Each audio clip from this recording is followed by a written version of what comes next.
लोकशाहीचा बुलंद आवाज, रिपब्लिकन वार्ता, महाराष्ट्र। Breaking news. नाशिकच्या निफाड तालुक्यात सुखोई विमान कोसळले। नाशिकमधील निफाड तालुक्यातील शिरसगाव येथे मंगळवारी भारतीय हवाई दलाचे IAF सुखोई 30 हे लढाऊ विमान कोसळले आहे। शिरसगावमधील एका द्राक्षाच्या मळ्यात हे विमान कोसळल्याचे समजते। सुदैवाने या घटनेत कोणतीही जीवितहानी झालेली नाही।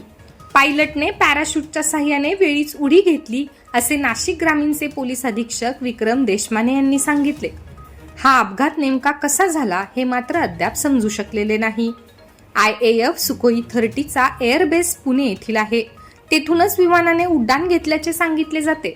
तथापि याबाबत अधिकृत माहिती नाही। स्थानिक पोलीस आणि प्रशासकीय अधिकारी घटनास्थळी पोहोचले असून बचाव कार्य सुरू आहे। रिपब्लिकन वार्ता, वृत्तसंकलन विभाग, नाशिक।